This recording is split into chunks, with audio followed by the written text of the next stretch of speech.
본 방송에서 제공하는 투자 정보는 투자 판단에 대한 조언입니다.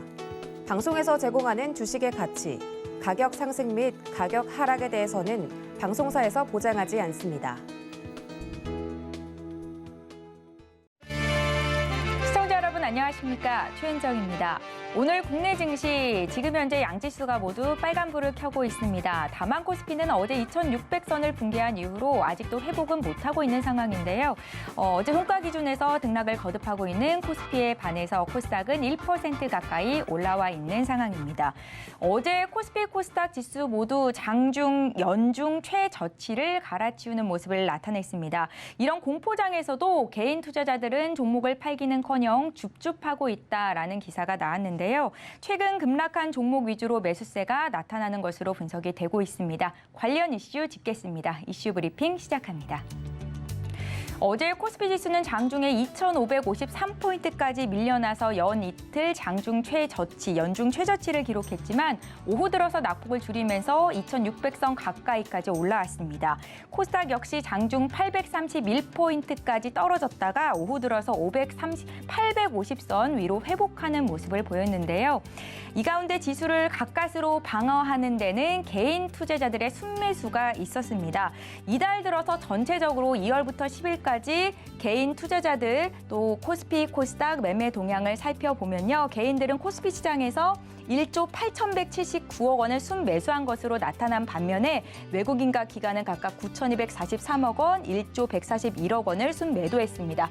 코스닥 시장에서도 이달 들어서 개인만이 투자 매수 주체로 떠올랐었는데요. 5,135억 원을 순매수한 반면에 외국인과 기관은 각각 1,385억 원, 3,523억 원 순매도를 기록했습니다. 그럼 개인들은 하락장 속에서 어떤 종목들을 가장 많이 담았을까요? 코스피 시장에서 개인 투자자들은 이달 들어서 가장 많이 산 종목이 바로 삼성전자였고요. 2위 카카오, LG생활건강, LG에너지솔루션, 삼성전자 우선주 순으로 매수한 것으로 집계가 됐습니다. 올해 들어서 삼성전자의 주가는 15%나 급락을 하면서 6만 원대 중반까지 내려섰는데 국민주 위상에는 흔들림이 없었다라고 분석이 되겠습니다. 연일 신저가를 경신하고 있는 카카오도 개인들이 가장 많이 산 2위 종목의 이름을 올렸는데요. 문제는 최근 증권사 6곳이 입을 모아서 이 카카오의 목표 주가를 낮추고 있다는 게 있겠습니다. 카카오가 1분기 부진한 실적을 낸 데다가 빅테크 플랫폼 사업에 대한 프리미엄이 낮아졌다라는 점을 들면서 목표 주가 하향 조정 리포트가 속속 나타나고 있습니다. 같이 성장주로 묶이는 네이버의 주가도 최근 굉장히 많이 내렸는데 개인들이 가장 많이 산 종목 7위에 있었다는 거 말씀을 드리겠고요.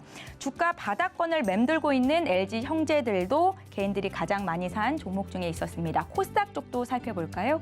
개인 투자자들은 코스닥 시장에서 가장 많이 산 종목이 심텍으로 기록이 됐고요. 이어서 펄어비스가 2등, 오스템 임플란트, 첨보, 엔캠 순으로 많이 산 것으로 나타났습니다. 펄어비스가 눈에 띄는데요. 펄어비스의 주가는 올해 들어서 50% 이상 떨어졌는데 개인들은 가장 많이 산 종목 2위를 차지했다는 것 특징적이었고요. 또 상장 폐지 위기에 놓였다가 거래가 재개됐지만 주가는 10만 원 선을 붕괴했었던 오스템 임플란트 역시 개인 투자자들은 많이 사들인 것으로 나타났다는 것 특징적이다 볼 수 있겠습니다. 최근 코스피 지수가 심리적 지지선으로 여겼던 2,600선을 지지하지 못하고 밀려났음에도 불구하고 개인 투자자들은 여전히 주식을 담으면서 지수가 반등할 것이다라는 데 기대감을 놓고 있는 것으로 분석이 됩니다. 시장 전반적으로 불확실성은 확대되고 있지만 내릴 만큼 내렸다, 이제는 오를 거다 개인 투자자들은 희망을 갖고 있다는 건데요. 지금까지 이슈 브리핑이었습니다. 개인 투자자들이 승리하길 바라는 마음이 큰데 개인 투자자들의 선택이 과연 옳았을까요? 전문가들은 어떻게 판단하고 있는지 잠시 뒤 분석해 보겠습니다. 마감 임박 60분의 승부 지금 바로 시작합니다.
네, 이슈 분석 시작합니다. 오늘은 알파프로의 정태근 팀장과 함께 하겠습니다. 팀장님 안녕하세요. 네, 반갑습니다. 예, 최근 증시가 연일 하락세인데 저가 매수 기회로 접근하는 개인 투자자들이 지수를 방어하고 있다 이렇게 분석이 되고 있습니다.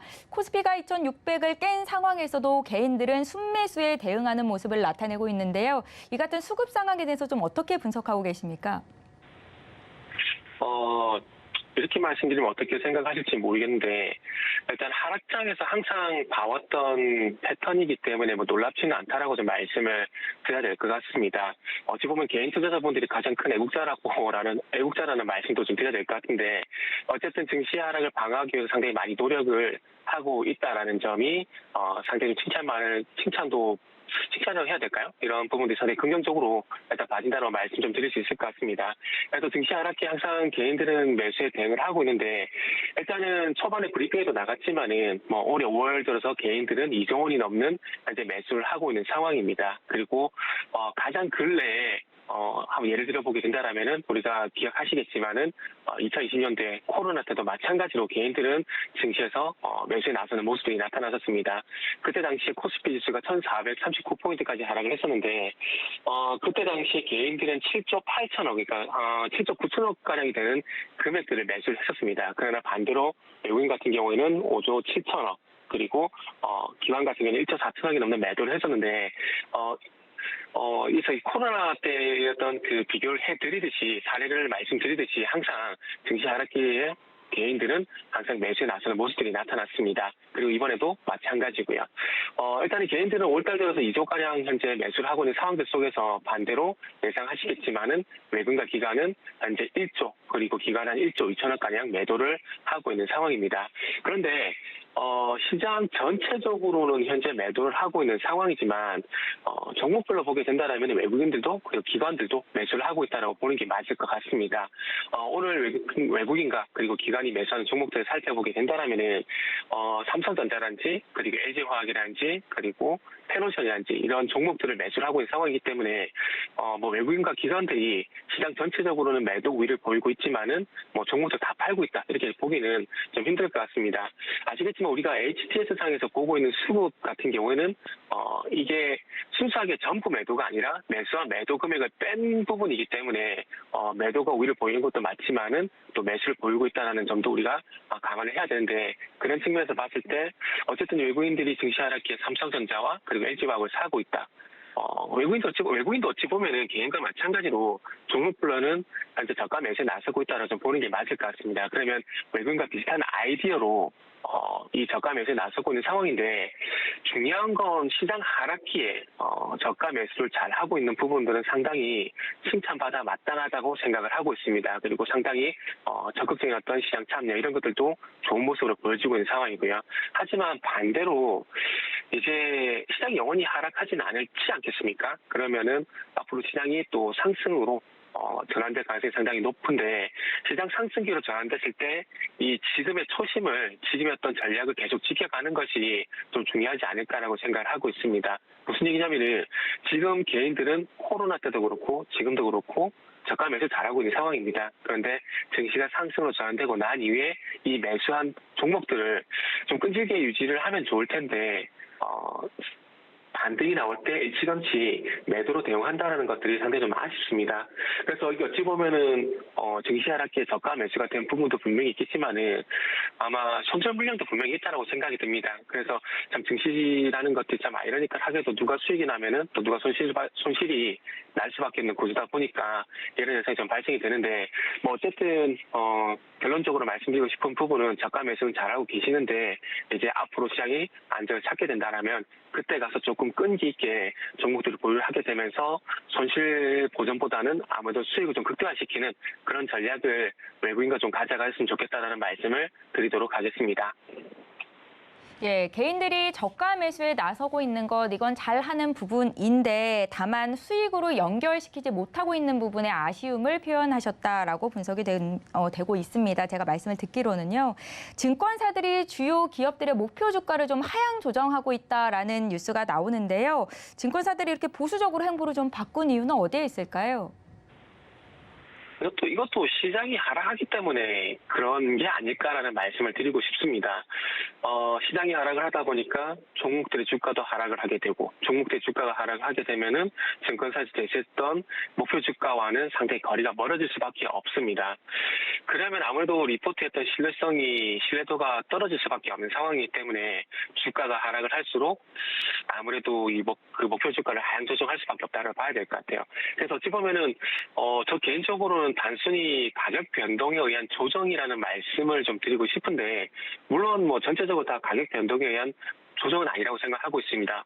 대개 실적이라든지 업황이 좀 변했을 때 목표 주가를 하향 조정하는 경우가 상당히 많은데, 이런 것들은 최근에 종목을 예를 들어보게 된다라면은 서두에 앵커님께서 브리핑하셨던 카카오 같은 종목들이 일단 실적이 좀 부진하게 발표가 되게 되면서 목표 주가 하향 조정한 것들도 있고요. 그리고 최근에 BGF 리테일은 상당히 잘 나가는데, GS 리테일 같은 경우는 2분기 연속 어닝쇼크를 기록을 하게 되면서 또 목표 주가를 하향 조정했죠. 그래서 이런 것들은 순수하게 어찌 본다라면 실적이라든지 업황이라든지 어떤 기업의 내용이라든지 어떤 변화가 있을 때 조정을 하는 것들인데, 이런 것들을 제외를 하고요. 이런 것들 전반적으로 제외를 하고 단순히 이 시장이 하락하게 되면서 목표 주가를 조정하는 것도 상당히 좀 많다는 점들도 좀 착안하셨으면 좋겠습니다. 그래서 어찌 보면 서두에 이미 답을 좀 말씀을 드렸는데, 이 목표 주가와 이거 주가 어떤 괴리가 상당히 벌어지다 보니까 이 부분을 좀 축소시키기 위한 조정이라 좀 보시면 될 것 같습니다. 이렇게 조정한 이유는 실적에 대한 변화가 없을 때 우리가 소위 말하는 투자 지표 있죠. PER인지 PBR 이런 것들은 외국인이라든지 기관 투자자들이 상당히 많이 참고를 하는 지표들인데, 실적이 그대로인 상황에서 이 주가가 하락을 하게 되면은 이 여기에 대한 투자 지표 변화가 상당히 많이 발생이 됩니다. 그럼 이 투자 지표의 어떤 변화에 따라서 목표 주가를 좀 하향 조정을 하거나 아니면 상향 조정을 하거나 이런 것도 분명히 있다라고 좀 말씀을 드릴 수가 있을 것 같아요. 그래서 어쨌든 그 의견 자체, 목표 주가의 변화 이런 부분들이 여러 가지 많은 이유들이 있겠지만은 서두에 말씀드린 대로 또 반복해서 말씀드리지만, 지금의 시장 상황에서는 아무래도 이 가격 괴리, 그러니까 주가의 하락 이런 부분들이 좀 가장 큰 요인이다라고 좀 말씀을 좀 드리고 싶습니다. 네, 이런 가운데 월스트리트 저널에 따르면 이 미국 개인 투자자 협회 조사 결과 향후 6개월 이내에 주식 시장이 하락할 것이다라고 전망하는 투자자의 비중이 52%를 넘어섰다고 합니다. 2009년 3월 이후 가장 높은 것으로 나타났는데요. 긴축에 따라서 투자 심리가 악화되고 있다라고 분석을 할 수 있을 것 같은데, 국내 개인 투자자들도 이렇게 투매에 동참할 가능성에 대해서 어떻게 보고 계신지요? 증시 분위기를 보게 되면 이미 국내도 많이 좀 투자 심리가 위축이 돼 있다고 보는 게 저는 맞다라고 생각을 하고 있습니다. 물론 수급적인 요인을 보게 되면 매수를 하고 있지만, 그럼에도 불구하고 시장 전반적인 여건은 많이 좀 위축이 돼 있다고 보셔야 될 것 같습니다.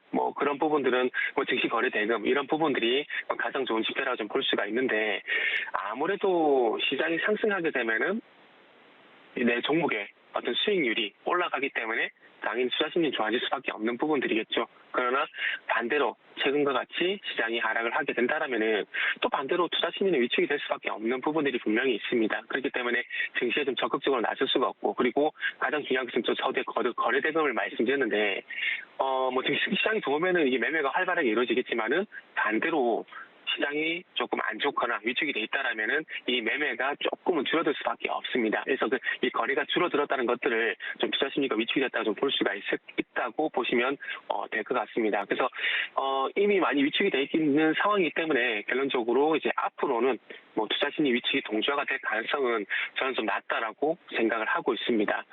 그리고 이제 저는 개인적으로 앞으로 좀 좋아지지 않을까라는 반대의 또 의견을 좀 드리고 싶은 상황이고요. 시장이 언제나 하락할 수는 없습니다. 상승이 있으면은 하락을 하는 건 너무나 당연하다라는 점도 우리 개인 투자자분들께서 잘 알고 있을 것이다. 저는 그렇게 생각을 하고 있습니다. 그렇기 때문에 저는 앞으로 투자심이 좋아질 거라고 생각을 하고 있고요. 그리고 질문에서 그 미국 개인 투자자협회의 어떤 투자심리 이런 부분을 말씀해 주셨는데, 2009년 3월 이후 가장 높다 이런 말씀하셨는데, 공교롭게도 2009년 3월이 그때 당시에 증시의 바닥이었습니다. 그러면 이거를 또 투자와 연결시켜 보게 된다라면은, 그러면 개인 투자 심리가 제일 안 좋을 때, 진짜 바닥일 때, 이때가 진짜 말 그대로 증시 바닥일 가능성이 상당히 높기 때문에 저는 오히려 이 점을 조금 활용할 필요가 있지 않겠나라고 생각을 하고 있고요. 지금부터는 어찌 보면 섣부른 섣부른 손절이라든지 그리고 매도라든지 이런 부분을 좀 자제할 필요가 있지 않을까 생각을 하고 있습니다. 투자 심리가 좀 위축이 되고 겁이 나신다라면은 지금은 최소한 관망을 하시는 게 좋지 않을까 말씀을 좀 드리고 싶고요. 그래서 어쨌든 조금 전에 2009년 사례를 말씀드렸듯이 지금은 제가 봤을 때는 버텨야 되는 구간들이고요.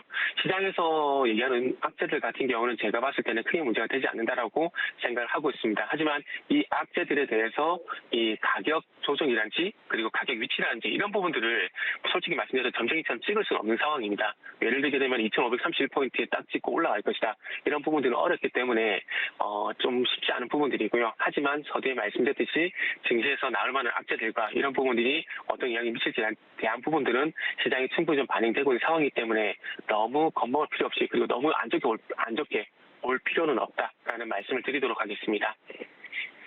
예, 주요 종목들의 흐름을 좀 살펴보겠습니다. 삼성전자는 여전히 개인 투자자들의 사랑이 이어지고 있는 종목으로 볼 수 있겠고요.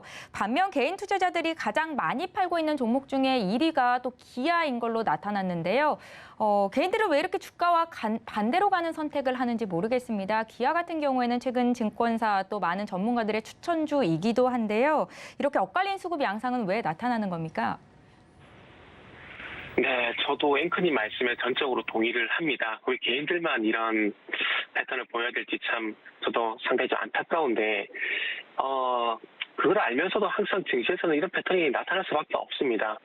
왜냐하면은 주식시장이 잘 아시겠지만 누군가는 수익이 나고 누구는 손실이 날 수밖에 없고 누군가 산다라면은 또 누군가 팔 수밖에 없는 그런 구조의 시장이라는 거죠. 그런데 그 속에서 아무래도 자금력이라든지 그리고 정보력이라든지 그리고 어떤 이 집중력이라든지 이런 부분들을 봤을 때 아직까지 개인들이 외국인이란지 기관 쪽에는 좀 아직까지도 붙일 수밖에 없다라고 좀 봐야 될 것 같습니다. 그러다 보니까 좀 상반대 패턴이 나오고 있고 그리고 이 기아라는 종목을 통해서 그런 현상이 현재 나타나고 있다 보시면 될 것 같아요.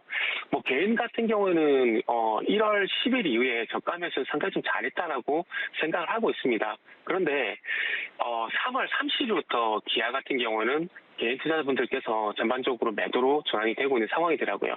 외국인들은 지속적으로 매수를 하고 있음에도 불구하고요. 근데 3월 30일 날 전형적으로 매도가 전환이 되게 되면서 중요한 것은 여기에 뭐 수익이 나신 분도 계시겠지만은 손절하신 분도 상당히 많을 거라는 부분들이 상당히 좀 아쉬운 상황이고요. 또 이제 걱정이 되는 건 뭐냐면 지금 개인들은 매도를 하고 있고 외국인들은 매수를 하고 있다라고 말씀드렸습니다. 그런데 외국인들이 언제까지 계속 매수는 하지 않을 겁니다. 분명히 지금부터 매수를 하고 있지만은 또 이게 언젠가는 매도로 전환이 될 건데 이런 매도로 전환이 됐을 때 또 개인들이 또 매수를 하지 않을까라는 그런 걱정이 되는 거죠. 그러니까 상승에서 하락으로 전환될 때 외국인에서 개인으로 이런 손바뀜 현상이 발생되지 않을까라는 그런 걱정이 상당히 된다라고 좀 말씀드리고 싶습니다. 그래서 좀 어폐가 있는 얘기가 될지 모르겠지만 그래서 이 주식시장에서는 개인 투자자분들도 적어도 좀 이기적인 매매를 좀 하셔야 된다라는 말씀을 좀 드리고 싶고요. 이 기아와 같은 패턴을 만드는 종목들이 지금도 많습니다. 예를 들게 되면은 S오일도 마찬가지고요. 그리고 한국항공우주도 마찬가지고 GS도 마찬가지입니다.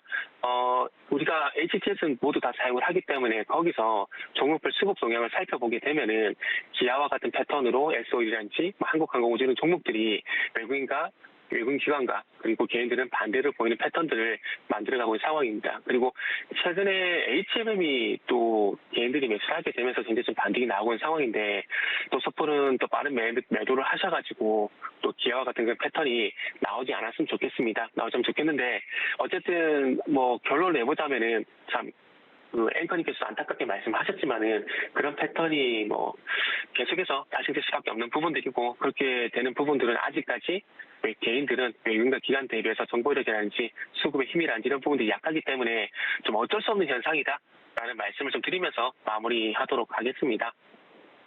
네, 최근의 시장 상황을 과거와 좀 비교를 해보면 1997년 외환위기, 2008년 글로벌 금융위기 때야 많이들 비교를 하시더라고요. 당시 하락장에서 투자자들의 동향은 어땠을까요? 네, 일단은 1997년 외환위기는 제가 고등학생 때라서 잘 모르겠고요. 근데 제가 이제 그 주식시장에 참여한 게 2007년부터이기 때문에 글로벌 금융위기 때는 아직도 생생히 좀 많이 기억을 하고 있는 상황입니다. 근데 그때나 지금이나 개인들이 매수를 하고 있는 건 여전히 똑같다라는 말씀을 좀 드려야 될 것 같습니다. 2008년 당시에 또 한 가지 또 다른 점은 있습니다. 그때 당시 기관은 매수에 개인과 매수에 동참했다는 것들, 이게 조금 다른 부분이라 봐야 될 것 같아요. 하지만 개인들은 매수를 했고 외국인들은 매도를 했다는 점, 이거는 공통점이라고 볼 수가 있을 것 같습니다. 2008년 당시에 9월 1일부터 892포인트 바닥을 다질 때까지 개인들은 2조 4천억, 기관은 4조 3천억 정도 매수를 당시에 했었습니다. 그런데 반대로 외국인들은 이 금액에 반대되는 금액을 매도를 했다는 점이 또 특징적이고요. 그런데 그 10월 27일 날 코스피가 829포인트에서 바닥을 확인하고 난 다음에 개인들은 안타깝게도 매도로 전환됐습니다. 매도로 전환이 됐고 이 1,400포인트까지 갔었던 4월 3일까지 보게 되면은 개인들은 2조 7천억 가량 또 매도를 하는 그런 모습이 나타났었죠. 그런데 반대로 4월 30일까지 10월 27일부터 4월 30일까지 보게 되면 또 외국인들은 4조 3천억 가량 매수를 하게 되면서 지수 상승도 견인했었던 이런 좀 안타까운 현상들이 좀 있었습니다. 그렇기 때문에 여기서 또 한번 결론을 내보자면은 아무래도 이 과거도 그렇고요.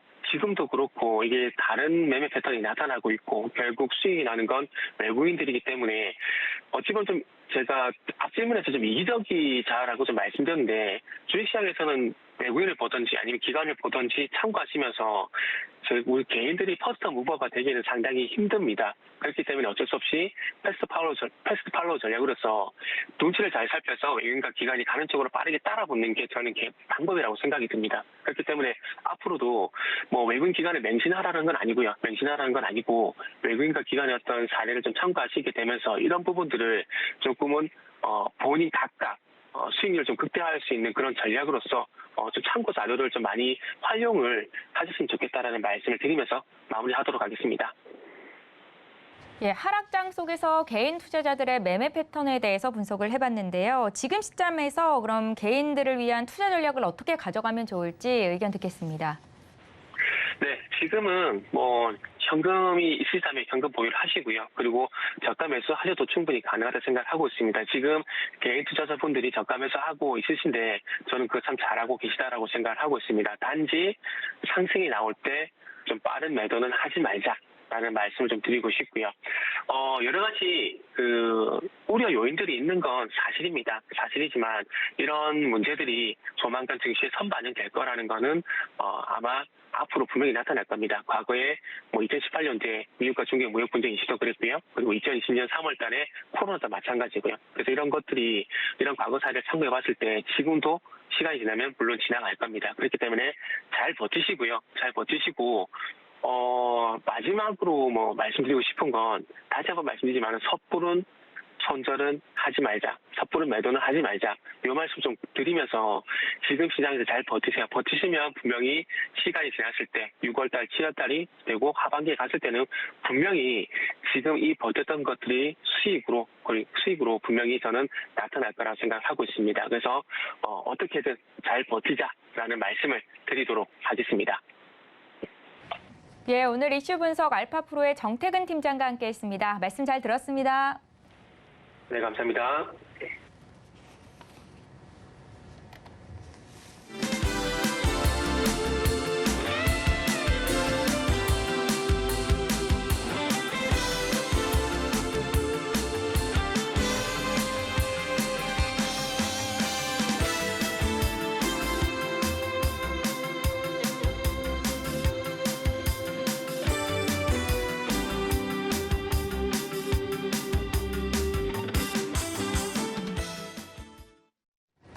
네, 키워드 식스센스 시간으로 이어가겠습니다. 하이투자증권 강북센터의 이화진 과장 연결합니다. 과장님 안녕하세요. 네, 안녕하세요. 예, 먼저 오늘 시장 흐름 어떻게 보고 계신지 오늘 시장 한마디와 함께 키포인트 짚어주시죠. 네, 일단 뭐 오늘 국내 증시 같은 경우 좀 개장 이후에 좀 하락 낙폭을 확대해가는 모습을 좀 보이긴 했습니다. 하지만 이제 중국의 4월 물가 지표들이 긍정적으로 나오게 되면서 좀 낙폭을 크게 축소하는 모습을 일단 보여주긴 했는데요.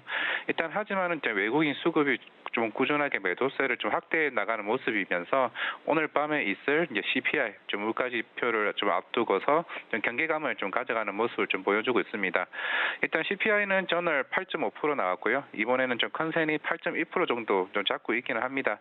그나마 이제 최근에 중고차 인덱스 역시 가격이 줄어드는 모습이고 또 유가 역시 4월 달에는 90 후반이나 $100 초반에 일단 머물렀다는 점, 그리고 마지막으로 1분기 계절적 에너지 소비에서 좀 벗어났다는 점을 봤을 때 8.2%보다 낮을 좀 가능성은 좀 염두에 좀 둘 필요가 있을 것 같습니다. 그리고 3월 달에 25bp 금리 인상도 했다는 점을 감안을 했을 때 만약 오늘 밤에 7% 후반대에 대한 물가 지표가 나오게 된다면은 아마 향후 좀 FOMC에 대해서 긴축 정책의 행보가 좀 강력하게 나올 여지가 약해질 수 있다는 점을 조금 오늘 밤 후반에 만약에 강력한 매수 신호가 나올 가능성도 제가 봤을 때 좀 염두에 둬야 할 것 같습니다. 일단 오늘장 키포인트 일단 세 가지 말씀드리겠습니다. 일단 첫 번째는 중국 물가 지표가 좀 긍정적으로 나왔습니다. 뭐 CPI 지수가 예상치보다 3.3% 나오긴 했습니다만은 오히려 이제 PPI 생산자 물가 지수에서 예상치보다 잘 나오게 되면서 오히려 시장은 긍정적으로 일단 보이는 모습입니다. 그리고 오늘 또 중국 쪽에서 이제 바이오 산업 발전 계획을 발표하게 되면서 오늘 우리 국내 증시도 마찬가지겠지만 중국 쪽 바이오 관련주도 좀 긍정적인 모습을 보였고, 그리고 어제 TSMC에서 또 가격 인상 얘기가 나오게 되면서 오늘 전체적으로 전반적으로 중국 IT 기술주까지 반등하는 모습을 보이면서 아시아에서 좀 강한 상승 흐름을 좀 보여주고 있습니다. 뭐 오늘 이제 10시 반 이후로 해서 국내 증시도 크게 낙폭을 이제 줄이는 모습을 보여줬고요. 그리고 추가적으로 이제 바이든 대통령의 중국 이제 고율 관세 인하를 일단 완화하겠다는 일단 입장을 내비치면서 어떻게 보면은 이제 미국 시장의 공포 속에서 어떻게 중국 시장에서 활기를 찾는 모습을 좀 보여준 것 같고요. 그리고 두 번째는 이제 삼성전자가 이제 6G 포럼이 이제 금요일 날 이제 개최가 됩니다. 물론 오늘 좀 소폭이긴 하지만은 이제 상승 흐름을 최근에 좀 보여주고 있는 모습을 보여주고는 있는데요. 뭐 지난주에 DC 네트워크사와 1조 원 이제 계약을 따내게 되면서 최근 5G에 대한 좀 바닥설 얘기들이 계속 나오고는 있습니다. 물론 아직까지 이제 그런 기술적인 부분이나 영업적 이익에 대해서 조금 아직까지는 확인할 구간이 좀 필요한 시점이긴 합니다만은 최근에 이제 삼성전자의 이제 로봇 투자로 관련해서 로봇 관련주들이 크게 움직였던 만큼 만약 이번 포럼에서도 6G 관련 투자나 관련 이슈가 좀 정리가 된다고 하게 되면은 어느 정도 좀 단기적인 상승 흐름을 보일 수 있지 않을까 좀 생각이 될 것 같고요. 일단 마지막으로 수소 관련 종목들이 오늘 좀 좋은 흐름을 좀 보이고는 있습니다. 최근에 이제 글로벌 수소 동맹 43조 투자에 대한 기사가 나오면서 오늘 뭐 수소 관련주 뭐 그 중에서 뭐 SP로셀이나 두산퓨얼셀이 좀 시장에서 좀 긍정적인 흐름을 보여주고는 있습니다. 지난주에도 수소법이 통과되게 되면서 점차적으로 수소에 대한 중장기적 시각에서 이제 좀 다시 한번 봐야 할 때가 아닌가 좀 생각이 되어지고요. 물론 수소 쪽에서는 이제 현대차 그룹이 가장 좀 적극적입니다. 뭐 20년 7월 달부터 수소 트럭에 대한 양산 체제 이미 들어간 상태이고 일단 2040년까지 플랜까지 내세울 정도로 사실 수소차에 대해서 어떻게 보면 가장 진심인 회사가 좀 아닌가 생각이 듭니다. 그리고 2030년쯤에는 이미 수소 전기차나 일반 전기차와 가격 경쟁력까지 동일한 흐름까지 갈 수 있을 것으로 보이고 있기 때문에 물론 이제 주행거리나 연비 면에서 아직까지는 전기차보다 우수하긴 하지만은 이제 사실 기술적인 좀 시간이 좀 필요한 상황인 만큼 중장기적 입장에서는 좀 수소 경제에 대한 시장이 도래하게 되면 충분히 제가 봤을 때 수소차도 관심을 좀 가질 필요가 있다 말씀드리겠습니다. 예, 미국 시장의 공포 속에 중국 시장의 호재가 오늘 국내 증시 낙폭을 줄인 원인이었다라는 분석이셨습니다. 키워드 식스센스 이제 바로 이어가겠습니다. 6가지 키워드를 찾아보고 6가지 특징주까지 알아보는 시간인데요. 오늘 어떤 인기 키워드 선정하셨을지 화면으로 만나보시죠. 지난 1분기에도 명품 매출은 고신장을 지속한 것으로 나타났습니다. 리오프닝 기대감까지 더해진 상황이죠. 명품 리오프닝 수혜 키워드, 벌크선 종합 시향을 보여주는 이 BDI 지수가 올해 최고치를 기록하면서 국내 해운 관련주 상승세가 돋보입니다. 키워드로 주셨고요. 삼성전자가 오는 13일에 제1회 삼성 6G 포럼을 개최하는데요. 이 키워드도 선정하셨고 윤석열 정부에서는 제약바이오, 헬스케어 산업 등의 집중적인 지원과 육성이 기대되는 상황입니다. 이 계획 키워드, 또 지난해 현대자동차와 SK, 하나 등이 설립한 민간 수소기업 협의체 코리아 H2 비즈니스 서밋이 글로벌 투자 기관들과 손잡고 수소 펀드를 조성한다라는 소식이 있는데요. 글로벌 수소 동맹 키워드 꼽으셨고요. 마지막이네요. 철강사와 조선사 간 팽팽한 줄다리기가 이어졌었던 이 후판 가격 협상이 결국 인상 쪽으로 마무리가 됐습니다. 관련 키워드 선정하셨습니다. 이 중에서 어떤 특징주를 꼽으셨는지 보겠습니다. 명품 키워드, 그러니까 리오프닝 수혜주죠. 신세계 인터내셔널 꼽으셨고요. BGI 지수 최고치로는 HMM을, 삼성전자의 6G 포럼 개최 소식으로 KMW, 또 윤석열 대통령의 헬스케어 육성 키워드로는 이오플로우를 주셨고요. 글로벌 수소 동맹이 맺어진다라는 키워드로는 두산 퓨얼셀을, 또 후판 가격 인상 합의 키워드로 현대중공업 꼽으셨습니다. 이 중에서 어떤 종목에 대한 의견 들어볼까요? 신세계 인터내셔널, 이오플로우, 현대중공업에 대한 투자 의견 듣겠습니다. 예, 명품 수요는 계속해서 급증을 합니다. 1분기에도 주요 유통업체 실적을 잃은 단연 1등 주인공이다라는 소식인데요. 리오프닝 수혜 키워드로 오늘 신세계 인터내셔널을 가지고 오셨습니다. 고일까요, 스탑일까요? 네, 일단 고라고 말씀을 드리겠습니다. 물론 어제도 현대백화점의 실적 발표가 잘 나오게 되면서 최근에 의류나 유통 쪽에 대한 실적이 생각보다 굉장히 좀 잘 나오게 됐습니다. 그러면서 이제 리오프닝에 대한 소리가 계속 나오고는 있는데요. 오늘 좀 신세계 인터내셔널도 이제 1시간 전에 이제 실적 발표가 나오게 되면서 영업이익 단에서 35% 증가하는 일단 모습을 보였습니다. 이 회사 같은 경우는 이제 해외 패션 의류나 국내 패션 쪽으로 나오고는 있는데요. 일단은 해외 명품 브랜드에 대한 실적이 굉장히 잘 나오고 있습니다. 물론 국내 화장품 브랜드도 있기는 하지만은 실제적으로 지금 오프라인 오히려 축소하는 모습을 보이고 있고요. 실제적으로 이제 니치 향수 브랜드와 같은 딥티크나 바이레도, 그리고 산타 마리아 노벨라와 같은 이런 브랜드 같은 경우는 실제로 전년 대비해서 거의 40-50% 정도의 성장하는 모습을 보이고 있기 때문에 뭐 향후 이제 새로운 명품 브랜드들인 뭐 마르지엘라나 사카이, 알레산더왕 같은 이제 신흥 명품에 대한 수요도 계속 나올 수 있을 것으로 보고 있기 때문에 이 회사 같은 경우는 일반적으로 4분기가 가장 성수기입니다. 오히려 1분기, 2분기 갈수록 실적이 더 좋아지는 상황인데요.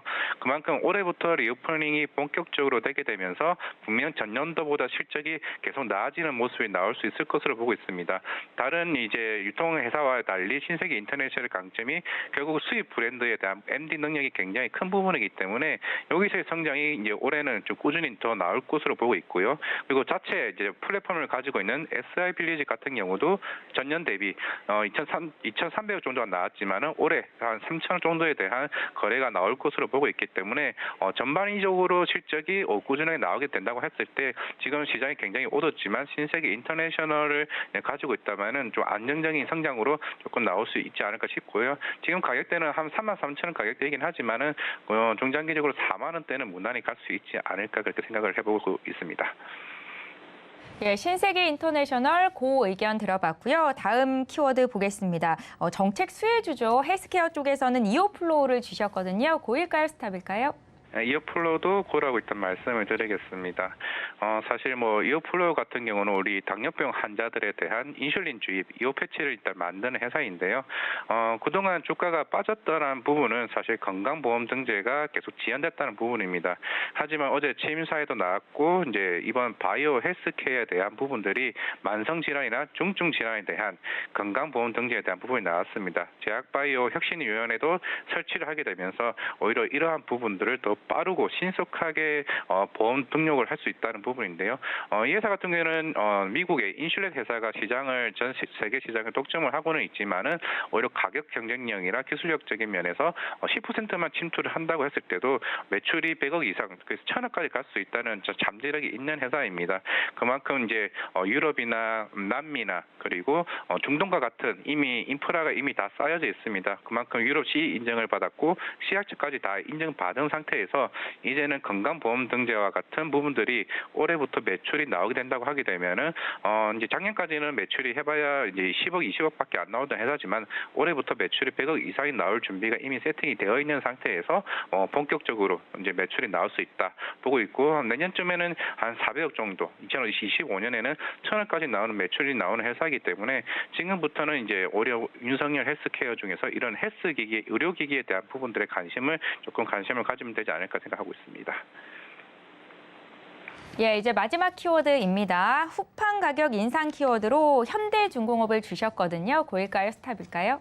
네, 현대중공업은 고라고 일단 말씀드리겠습니다. 물론 이번 1분기 실적 안 좋았기 때문에 그동안 주가가 다시 한번 빠지긴 했습니다만은 후판 가격 인상이야 일반 제조에서 비중을 한 20% 차지하기 때문에 후판 가격 인상은 분명한 악재는 맞습니다. 하지만 최근 신조선가 지수가 거의 한 158까지 올라왔습니다. 이제 조선 회사들의 이제 호황 시절이었던 15년 전 2007, 2008년도에 신조선가 지수가 거의 190 정도였는데 그만큼 가격이 계속 올라가고 있는 상황에서 이제 최근에 러시아 사태로 인해서 LNG 조선에 대한 수요가 꾸준히 나오고 있다는 점, 그리고 후판 가격 인상은 신조선가 지수로 인하여 오히려 가격 전가가 충분히 만회할 수 있다는 점이 충분히 긍정적으로 나올 수 있고요. 물론 지금 자체야 올해 실적에 대한 부분은 조금은 안 좋을 수는 있습니다만은 결국 2, 3년 뒤 그거 새로운 수주에 대한 부분들이 인도하게 됐을 때 매출이 더 좋아질 수 있다는 점, 결국에는 지금 당장의 실적이 아닌 수주에 대한 수주 잔고가 얼마만큼 나오는지에 대한 부분들이 굉장히 제가 볼 때 긍정적으로 보일 수가 있을 것 같습니다. 그만큼 예전처럼 저가 수주가 아닌 고가 수주로 인해서 실적이 개선된다는 점을 봤을 때 제가 봤을 때는 조선주는 조금 긍정적으로 볼 필요가 있다 말씀드리겠습니다. 예, 현대중공업 4월 고점 대비해서는 지금 주가가 한 20% 정도 빠져 있는 수준인데 지금 가격대 매수 가능하겠다라는 말씀이신 거죠? 네, 딱 60일선에 어느 정도 걸쳐 있는 상황이라면 지금부터 조금씩 분할 매수해도 접근을 할 수 있는 충분한 괜찮은 자리인 것 같다고 말씀드리겠습니다. 예, 오늘 주신 세 가지 종목은 모두 고 의견이셨습니다. 키워드 시스센스 이화진 과장과 함께했습니다. 말씀 잘 들었습니다. 네, 감사합니다.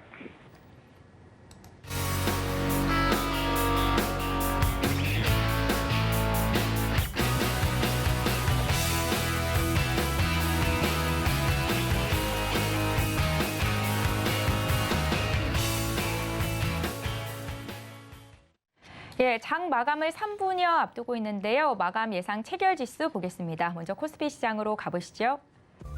예, 오늘 코스피 지수는 약보합권에서 거래를 마칠 것으로 보입니다. 어제보다 0.08% 내린 2,594선 거래를 마칠 것으로 보이는데요. 일중 흐름 함께 보시죠. 장중 혼조세를 보였던 코스피입니다. 2,594선 이쯤에서 그러니까 어제 종가 수준에서 등락을 거듭했던 코스피인데 결국 상승 전환은 못할 것 같은 분위기이고요. 수급 상황 함께 보시죠. 역시 오늘도 개인만이 샀습니다. 3,243억 원 매수세가 기록이 됐고 기관과 외국인이 각각 1,002억 원, 2,557억 원 순매도가 기록되고 있습니다. 시가총액 상위 종목군 움직임 보죠. 삼성전자의 주가가 4거래일 만에 오름세를 보입니다. 0.5% 정도 오르면서 거래를 마칠 것으로 보이고 종목별로 좀 희비가 엇갈리는데요. SK하이닉스 오늘도 1% 가까이 오릅니다. 사흘째 양봉 그리고 있는 거고요. 삼성전자 우선주도 빨간불을 켜고 있습니다. 다음 종목도 살펴볼까요? 예, 오늘 네이버의 주가가 또 저가 매수세가 들어오면서 0.5% 상승을 보였고 자동차주 현대차가 1.6% 상승, 카카오의 주가도 저가 매수세가 유입이 됐습니다. 1.79% 오르면서 85,100원 선 거래를 마칠 것으로 보이고요. LG화학도 3% 가까이 급등하면서 눈에 띄는데요. 51만 6천 원 선 거래 마칠 것으로 예상이 되고 있습니다. 코스닥 쪽도 함께 살펴보시죠. 코스닥 지수는 코스피 대비 강했습니다. 1.25% 급등세가 나오면서 866.81포인트로 거래를 마칠 것으로 보이는데요. 일중 흐름 보시죠. 코스닥은 오늘 전약 후강으로 거래를 마칠 것으로 예상이 되고 있습니다. 점차 오름폭을 늘려갔고요. 마지막까지 상승세가 두드러졌습니다. 수급 상황 보시죠. 예, 코스닥 시장에서는 기관 투자자가 오늘 830억 원 매수 우위를 보이면서 지수를 끌어올렸다라고 분석이 되고 있는데요. 반면에 개인과 외국인이 513억 원, 229억 원 매도세를 내놨습니다. 자, 시가총액 상위 종목군 움직임 살펴보실까요? 1위부터 5위권 내에 있는 종목들이 일제히 상승하면서 거래를 마칠 것으로 보입니다. 셀트리온 헬스케어의 주가가 3.4% 급등이고 LNF의 주가도 3.58%나 오르면서 22만 5,700원 거래를 마칠 것으로 보이고요. 카카오 게임즈도 오늘은 2% 가까이 올랐습니다. 다음 종목도 살펴보시죠. 1위부터 10위권 내 종목 중에서는 첨보와 CJ ENM만 파란불을 켜고 있는데요. HLB가 7% 급등하면서 3만 1,000원 거래 마칠 것으로 예상되는 가운데 셀트리온 제약도 오늘은 3% 가까이 매수세가 들어왔습니다. 리노공업이 4.88% 오르면서 17만 4천 원 선 거래를 마칠 것으로 보입니다. 아쉬운 흐름을 보이고 있는 CJ ENM이네요. 0.08% 소폭이지만 조정을 받았다는 것 특징적이고 또 2차전지 관련주 첨보가 1.5% 하락하면서 26만 5,900원 선 거래를 마칠 것으로 보입니다. 여기까지 보겠습니다.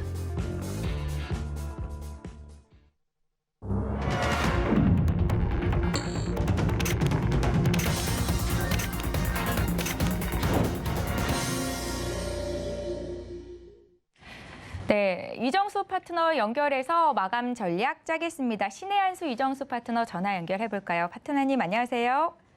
네, 안녕하세요. 신한수의 이정수 파트너입니다. 네, 불안한 장이 이어지고 있기는 한데 오늘도 뒷심을 좀 발휘하는 분위기였거든요. 시장 흐름 어떻게 보셨습니까? 네, 오늘 종목들이 조금씩 이제 움직이는 것들을 보고 이거 시장이 혹시나 또 반등을 주지 않을까 하는 희망을 줄 수도 있겠는데요. 아닙니다. 일단 아니라고 단호하게 말씀을 드리면서 수급이 꼬여 있어요. 올해 1월 1일서부터 해서 개인들이 주식을 19조를 샀고요. 그다음에 외국인들은 계속 연일 팔았습니다. 기관들도 마찬가지 계속 팔고 있는 상황이고, 그래서 보면은 코스피 올해 1월 1일서부터 따져보면 외국인들은 11조 9천억을 지금까지 팔고 있는 거고 오늘도 2,500억을 매도를 했습니다. 그렇다고 해서 코스닥을 그럼 열심히 사돌았느냐? 그것도 아니거든요. 올해 내내 외국인들은 3조 2천억을 던졌고 개인들은 5조 5천억을 들어와 있는 상황이고, 그리고 한 달만 보더라도 외국인들이 계속 매도를 하고 있는 상황은 여전히 기관들도 마찬가지고요. 물론 오늘 기관들이 830억 매수가 들어왔지만 단타성 물량이고요. 정말 시장을 좋아서 들어온 물량은 아닐 겁니다. 또 들어왔으니까 또 며칠 또 뒤에는 또 열심히 또 팔아야 되겠죠. 뭐 뻔합니다. 그래서 기관들은 계속 사고 팔고 하면서 이번 달만 열심히 또 매도를 하고 있는 뭐 그런 이제 상황 일기 될 것 같은데, 그래서 지금 계속 매매적인 관점에서는 시장이 그렇게 급락이 나오질 않으니까 역시 대형주보다는 코스닥이 움직임이 좋습니다. 근데 이전하고 지금하고의 상황이 약간 좀 틀려요. 이전에서는 2,600이 안 깨진 시장이었죠. 코스피 2,600이 안 깨져 있는 상황에서 그래도 시장의 지지라인을 지켜주고 코스닥의 중소형주 움직였기 때문에 중소형주들을 매매하는데 무조건 좋다, 이렇게 말씀을 좀 드렸는데, 지금은 코스피가 2,600이 무너진 상황이고 지금 업종의 대표주들도 뭐 정상적으로 상태가 좋은 애들이 거의 없습니다. 거의 없어요. 아무리 찾아봐도 정말 한 30개 중에 한 개 약간 좀 상태가 조금 괜찮을랑 말랑하는 애들이 있을까 말까 할 정도의 수준이고, 대부분들은 다들 해롱해롱해요. 지금 거래소 종목들이. 그러니까 거래 종목들이 업종의 대표주들이 살아있지 못하고 해롱해롱하고 한 번 더 떨어지게 되면 상태들이 더 안 좋아지는 상황에 있는 거래 종목들이 지금 대부분이거든요.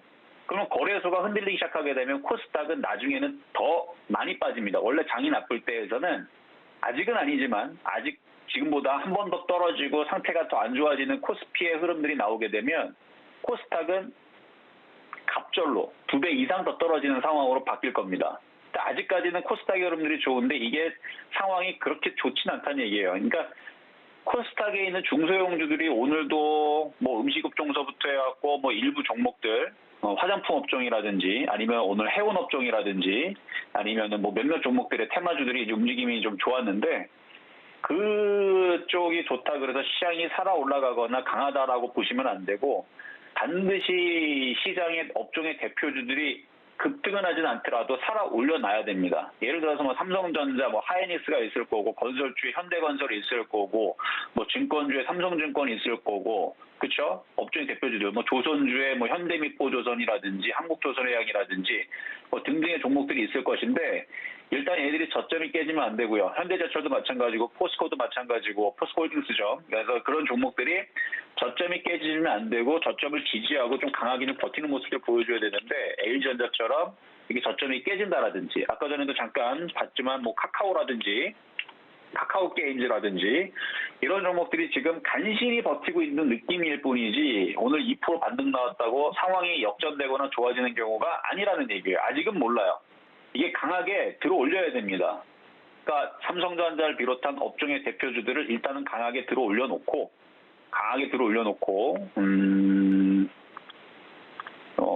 차트가 이쪽에 있네요. 강하게 들어올려놓고 이쪽으로 강하게 일단 들어 올려놓고 시장에 안정세를 만들어 놓은 다음에 테마주들이 움직이는 거는 괜찮은데 지금 업종의 대표주들도 그렇고 그다음에 지수 코스피 지수도 그렇고 일단 2,600이 깨져 있는 상황에서 수급도 깨져 있어요. 또 오늘 프로그램에서도 계속 매도가 나왔습니다. 아침서부터 해서 계속 매도하면서 지금 장 막판까지 최대 매도예요. 지금 계속 매도가 나오면서 2,800억까지 지금 프로그램이 매도가 나오고 있는 상황이고 거래소 쪽에서도 개인들이 계속 장중에서 3,300억 정도 순매수했는데 지금 3,400억으로 더 늘어났고 외국인들 더 팔고 있죠. 그러니까 이렇게 수급이 꼬여 있는 상황이다 보니까 조만간에 이러다가 음봉 하나만 더 떨어지게 되면 코스닥 종목들이 심하게 밑으로 쏟아질 수가 있습니다. 그러면 어떻게 대응해야 되느냐? 반등 줄 때마다 현금화 대응 100%라는 것도 아니에요. 흔들릴 거를 대비를 해서 현금화 대응을 20-30%를 어제도 하라 그랬고요. 오늘도 그렇게 하시면 됩니다. 그런데 이제 손실이 10% 안쪽으로 좀 더 들어들거나 아니면 좀 종목들 반등 줬으니까. 그렇죠? 뭐 소비주 화장품이라든지 아니면은 뭐 개별 종목들 여러분들이 갖고 있는 종목들이 뭐 반도체 섹터라든지 최근에 들어갔던 게 있는데 운이 좋게 오늘 코스닥이 2% 가까이 올라왔잖아요. 그럼 종목이 뭔가가 올라온 게 있겠죠. 다는 아니더라도. 그래서 일부 종목 여러분 갖고 있는 것들이 2%는 1%네요. 1% 이렇게 들어줄 때 들어주면 욕심을 내지 말고 손실이 10% 안쪽으로 줄어드는 걸 가지고 현금화 대응을 50%까지 늘리셔야 될 게 제가 볼 때는 안전해 보입니다. 그렇게 해서 일단은 지금 시장이 미국 시장과 유럽 시장과 그다음에 우리나라 시장 아시아 시장 전반적으로 강세 흐름이 돌리기 전까지는 우리나라는 거래소가 살아서 올라가기 전까지는 그러니까 코스피가 2,700은 가야 돼요. 2,650은 무조건 돌파를 해야 되는 거고 그래서 2,700과 2,800을 안착을 하면 그때는 위험 해제로 신호로 봐도 됩니다.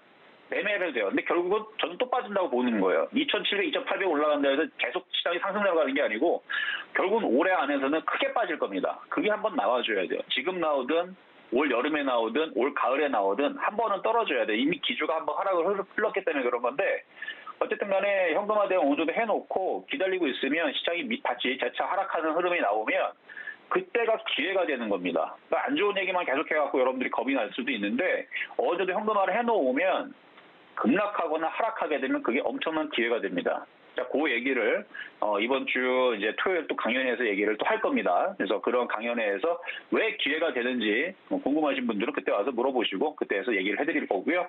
자, 종목 두 가지 빠르게 한번 살펴보도록 하겠는데요. 자, 먼저는 대한해운부터 보겠습니다. 자, 오늘 해운주들이 움직임이 갑자기 좋았어요.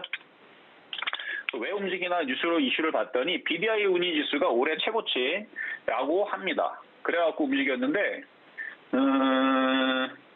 일단은 해운주들 갖고 있는 사람들은 단기적인 상승은 꿰어볼 수 있는데 지수가 2,500으로 떨어지거나 2,550이 무너지게 되면 그때는 차익 실현하셔야 될 것 같아요. 어쨌든 갖고 있는 분들은 조금 좀 더 보셔도 되겠다. 이 정도 말씀을 좀 드리도록 하겠고요. 자, 아모레퍼시픽 오늘 화장품 관련주들이 조금 움직였었는데 얘네들도 4% 올라갔다 다 떨어졌는데 장이 안 좋아서 그래요. 왜 올라가는 거 봤더니 상하이 공장이 재가동이 된다는 소식과 그다음에 어제인가요? 오늘 아침하고 어제에서 그 색조 화장품에 대한 그리고 매출이 전년 동기 대비 56%가 올라갔다라는 소식이 밝혀졌는 그렇게 얘기가 나오면서 움직였는데 약합니다. 결론적으로 약해요. 그 정도 얘기가 나오고 리오프닝 얘기 나오고 상하이 공장이 재가동되고 뭐 이런 호재면 넘어가야죠. 5%, 7%, 10%가 넘어가야 되는데 약합니다. 장이 안 좋아서 그래요. 그래서 올라갈 때에서는 비중을 줄이는 전략을 가는 게 좀 좋을 것 같다 말씀을 드리면서 자, 종목 하나 리뷰 실전 매매 정수에서 2년 전에 2020년도 3월 9일 날에 삼성전자를 한번 추천한 적이 있어요. 그 이후에서도 5만 원대 있을 때마다 몇 번 추천했었는데 그 이후에서는 비싸서 한 번도 추천한 적이 없습니다. 이때에서 2020년도 여기에서 한번 추천한 적은 있는데 왜냐면 올라가고 있으니까 여기에서도 내려오면 5만 원대에서 사라 몇 번 얘기한 적이 있는데 가격이 안 들어와서 떠 있는 상태에서 쳐다도 안 봤는데 내려오고 있는 중이죠. 수급도 별로 좋지 않고 수급도 오늘도 개인들이 사고 수급에 꼬여 있죠. 그래서 이거는 아마 떨어지지 않을까. 5만 4천 원대에서 과거에 추천한 적이 있는데 이거 떨어질 것 같아요. 그러니까 이쪽 물타기 하지 마시라고 그래서 한번 얘기해 드리는 겁니다. 자, 그러면 시장 점수 한번 보겠습니다. 자, 시장 점수는 어제와 동일하게 65점 양, 매수 포인트도 65점 양, 반도체 섹터 별로 안 좋게 봅니다. 65점 양 말씀드리도록 하겠습니다. 여기까지 이정수의 신하였습니다. 네, 문자샵 0082번으로 신의 한 수 적어서 보내주시면 장중에도 이정수 파트너와 함께 투자 전략 가져가실 수 있습니다. 이정수 파트너님은 이번 주 토요일 서울역 4층에서 4층 대회의실에서 중소형 테마주 수익률 따라잡기 섹터 2를 주제로 강연회가 예정이 돼 있습니다. 시장에 대한 궁금증 직접 만나서 질문하실 수 있는 기회니까요. 놓치지 마시기 바랄게요. 신의 한 수 이정수 파트너와 함께했습니다. 고맙습니다. 네, 감사합니다. 네, 저희 방송에서 제공하고 있는 정보는 투자 판단에 대한 조언입니다. 해당 주식의 가치나 수익률을 보장하고 있지 않습니다. 또 서울경제TV와 서울경제신문은 당사의 브랜드입니다. 서울경제증권TV와는 무관하며 기타 유사 사칭에도 주의를 해주시기 바랍니다. 마감 임박 60분의 승부 여기서 마칩니다. 저희는 내일 이 시간에 또 오겠습니다. 고맙습니다.